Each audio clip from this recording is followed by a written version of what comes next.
ছি ছি, মিমোর সঙ্গে তোমরা এটা কি করেছো? কি করে পারলে তোমরা? মা তোমরা বলছো কেন? আমি তো কিছুই করিনি, যা করেছে সব তো পলাশই করেছে। ছি ছি পলাশ, তোমার কাছ থেকে আমি এটা আশা করিনি।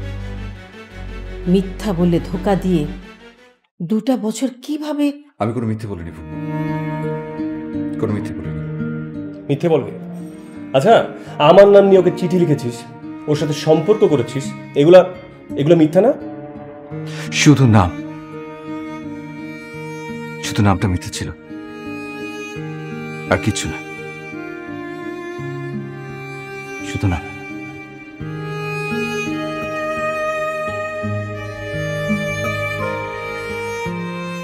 মা, যা হবার হয়েছে। আমি আসলে আগে বুঝতে পারিনি মা। মা, আমি মিমোকে বলেছি I have feeling for her. আমি আমি মিমোকে চাই। তুমি একটা ব্যবস্থা করো, আই মিন বিয়ে ওর এনগেজমেন্ট।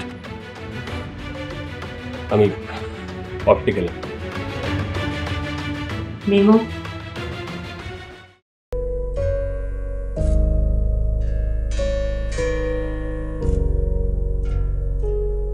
আদনান কি বললো শুনেছো?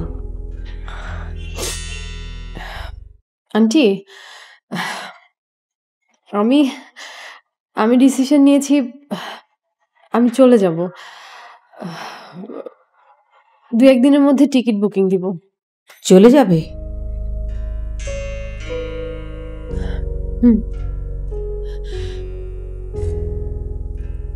আমি আর এখানে থাকতে পারছি না আন্টি। দূরে যেয়ে কি নিজের মন বুঝতে পারবে? চলে যাওয়া মানে পালানো। যুদ্ধক্ষেত্র ছেড়ে যুদ্ধে জয়লাভ করা যায় না মা। আন্টি, এটা আমার মন, এটা কোনো যুদ্ধক্ষেত্র না। ভুল বললে। সবকিছুতেই যুদ্ধ, একের সঙ্গে অন্যের দ্বন্দ্ব, মতবিরোধ, দ্বিধা, সবকিছু যুদ্ধ।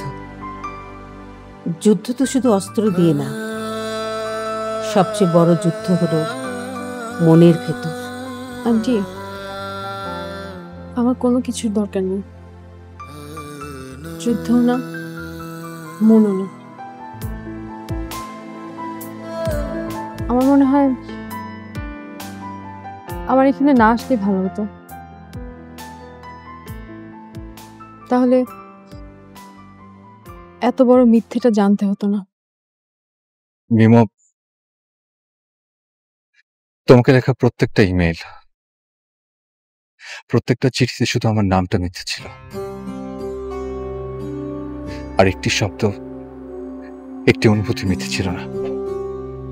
তোমার চিঠির জন্য অপেক্ষা, তোমাকে লেখার অস্থিরতা, তোমাকে লেখা প্রতিটা শব্দ, শব্দের প্রতি আবেগ, ভালোবাসা, অনুভূতি, সবকিছু সত্যি ছিল, আমার নিজের ছিল। এত ভালোবাসো, তাহলে তাহলে আগে বলনি কেন? আমি যে রাজপুত্র নই, তুমি তো রাজকন্যা, তাই বলার সাহস পাইনি।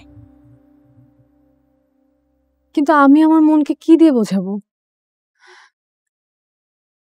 আমার চোখ চিনে আদনানকে, আর মন তোমাকে। এখন তুমি বলো, তুমি কাকে বেছে নেবে? চোখ না মন?